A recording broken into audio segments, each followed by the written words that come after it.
ಈಗ ಜಿಲ್ಲಾಧಿಕಾರಿ ಚರ್ಚೆ ಮಾಡಿದೆ ಸಣ್ಣ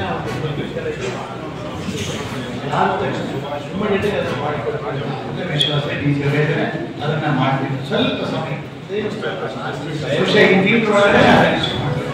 ನೇಕಲ್ ಭಾಗದಲ್ಲಿ ರಾತ್ರಿ ಹೊತ್ತು JCBನಲ್ಲಿ ಕೆಲಸ ಮಾಡಿ ಕಲಕಲವಾಗಿ ಕಲ್ಲುಕುಟ್ಟಿದ್ರು ತುಂಬ ಜನ ಟಿಕೆಟ್ ತಗೋತಾ ಇದ್ದಾರೆ. ಸತ್ತಾಗ ಮಾತ್ರ ರಾಜ್ಯ ಮಟ್ಟದಲ್ಲಿ ಸಮಸ್ಯೆ ಬಿಂಬಿತ ಆಗುತ್ತೆ.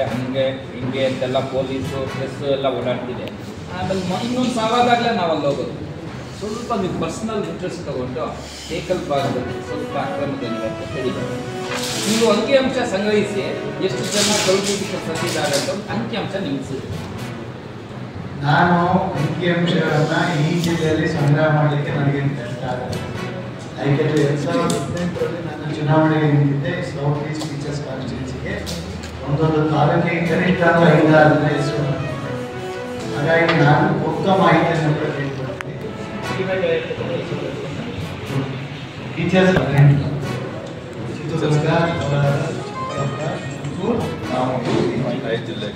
ನನಗೆ ಸ್ವಲ್ಪ ಕಾಂಟ್ಯಾಕ್ಟ್ ಇರೋದು ನಾನು ಸಂಪೂರ್ಣ ಮುಕ್ತ ಮಾಹಿತಿಯನ್ನು ಪಡಿತೀನಿ. ಮತ್ತು ಈ ನಮ್ಮ ಜಿಲ್ಲಾಧಿಕಾರಿಗಳ ನಮ್ಮ ಸಮಾಜಕ್ಕೆ ಏನೆಲ್ಲ ಸಿಗಬೇಕಾಗಿ ಸಂಪೂರ್ಣವಾಗಿ ಎಲ್ಲ ಕೊಡಿಸ್ತೀನಿ ಅಂತಕ್ಕಂಥ ವಿಶ್ವಾಸ.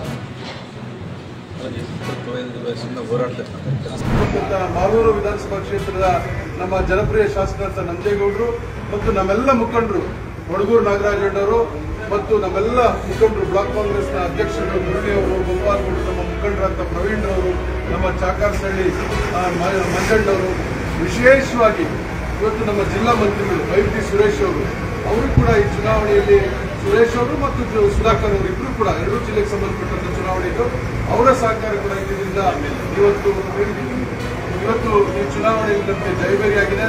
ಇವತ್ತು ಬಹುಶಃ ಇವರು ಜಯಬೇರಿ ಆಗೋದರ ಒಂದು ಮೂಲಕ ಇವತ್ತು ಎರಡೂ ಜಿಲ್ಲೆಯಲ್ಲಿ ಸ್ಪಷ್ಟವಾದಂತಹ ಒಂದು ಬಹುಮತ ಇವತ್ತು ಕಾಂಗ್ರೆಸ್ ಪಕ್ಷಕ್ಕೆ ಬಂದಿದೆ.